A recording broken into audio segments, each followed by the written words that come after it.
Hello everyone, welcome back to a new video. I'm Mehmet from Memli Coffee Lab, and today we are not going to taste or brew coffee. Nope. Today we have an exciting topic to explore. Communicating your passion for specialty coffee to your non-coffee friend. I'm pretty sure that you found it challenging to convey your love for specialty coffee and communicate that passion to someone who is not as excited and enthusiastic as you are. If it's the case, this video is for you. And in this episode, I'll be sharing with you some valuable insight and authentic action I've gathered across my 8 years in the hospitality industry. Let's dive right in and explore how to bring excellence in hospitality beyond the cup of coffee. Before we embark on our journey of communicating our passion for specialty coffee, it's important to first understand what makes it so unique.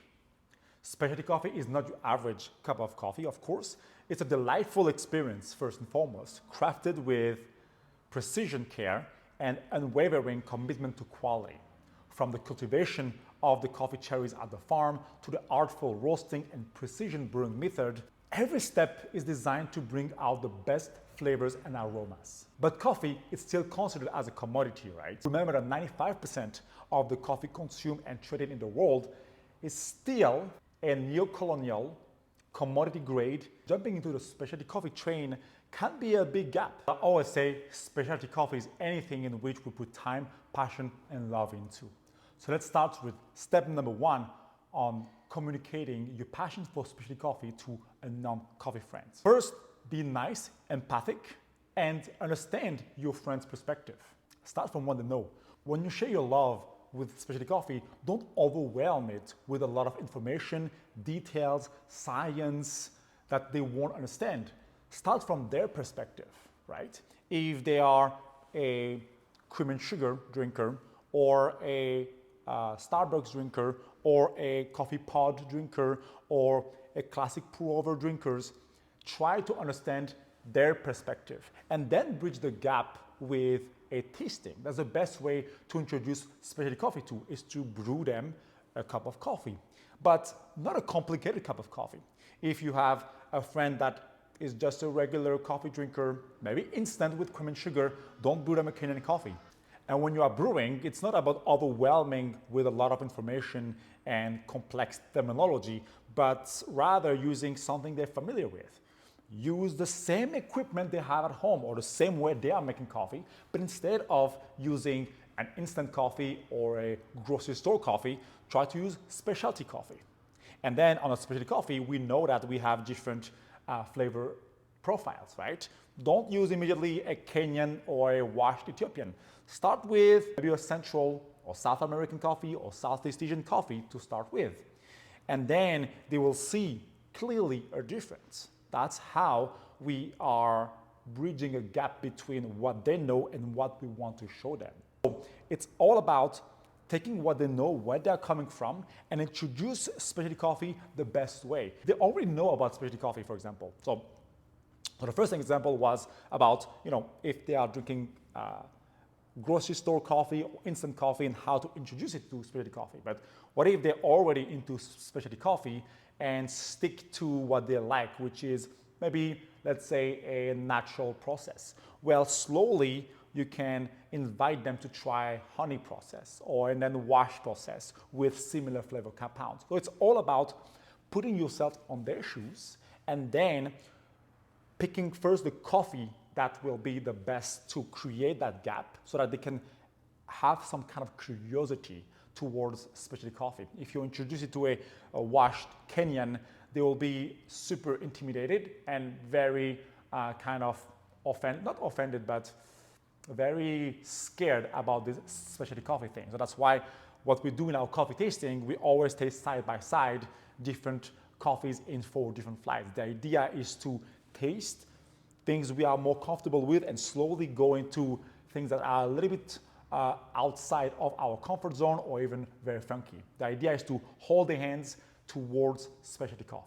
And please, when you start explaining about specialty coffee and brewing, don't start with burr grinders diameter or water chemistry or pouring flow or osmotic papers.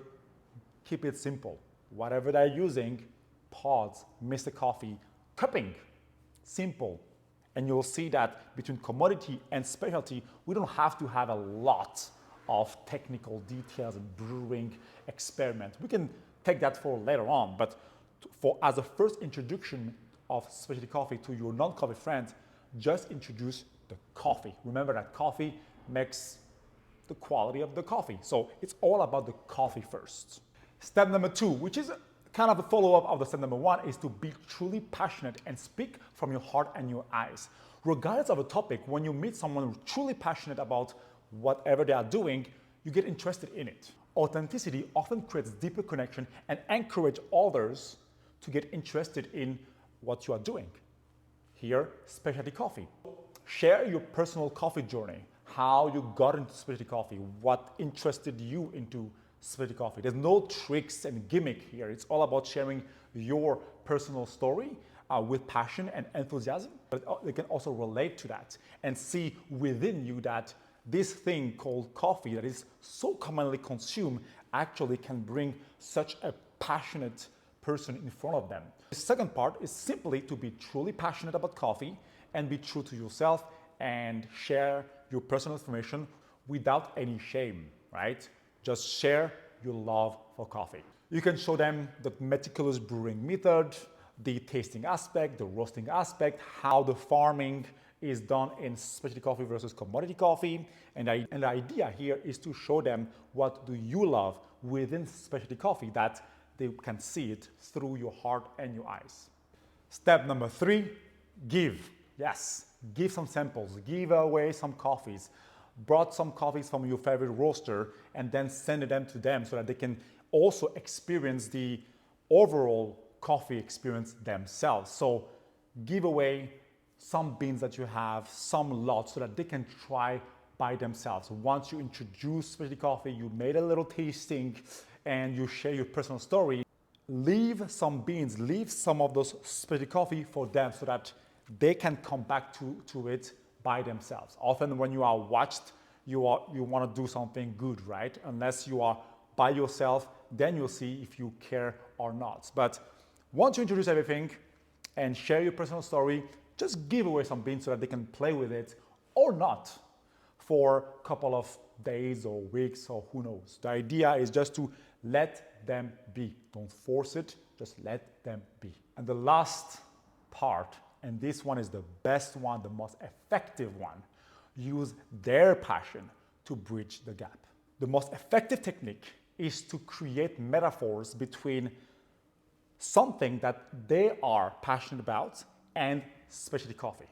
For example, you can draw parallel between specialty coffee and food, sport, technology, or any hobbies that they have. Because in any of those hobbies, there are people, athletes, companies, projects that invested time, passion, and love into their craft and made themselves stand out. What's the difference between a world-class athlete and a just okay athlete? It's nothing but the time and the passion invested in that sport, right? Same thing for, let's say, mixologist. What makes a bartender, a mixologist excellent, or a bar excellent versus a mediocre one? Well, if they have mixologists who have spent 500, 1,000, 10,000 hours into the craft, they will obviously make better cocktail than mixologists who are just trained for 2 or 3 hours, right? It's kind of obvious. Well, it's the exact same thing with specialty coffee. Whether your friend is passionate about anything, sport, food, technology, it can be gardening. Gardening is a good example because it requires a lot of time and care to tend those plants and flowers in order to have beautiful flowers versus ones that are dying. So it's the exact same philosophies in both the specialty coffee, where we invest so much time and passion into to create amazing flavors, and any other hobby. Here, highlight the premium, high quality, and skill aspect that their hobby and specialty coffee share in common. Just as their favorite dish from their favorite restaurant requires top-notch ingredients, skilled chef, precise technique, to achieve perfection, specialty coffee embodies the same values and principles. Emphasize the meticulous sourcing, the mindful roasting, the brewing parameters, as well as that skillful art of latte art and espresso. And by making this comparison, you can help them understand the level of dedication and craftsmanship that goes into specialty coffee and how it sets it apart from commodity coffee that they are used to. That was it about communicating your passion for specialty coffee to your non-coffee friend. If you're interested in the subject for your coffee project, we have a 3-part series on our Patreon where I explain how to connect on a deeper level with your guests.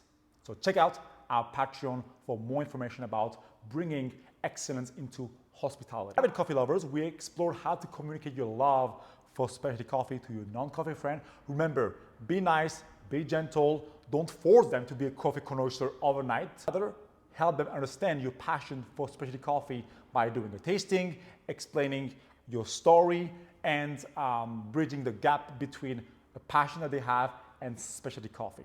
By being authentic, passionate, and bridging the gap between a passion and specialty coffee, we can create more authentic and deeper connection with our non-coffee friends. If you have any other ideas or technique that you have used with your non-coffee friends to introduce specialty coffee, let me know in a comment below. It can be a very nice conversation.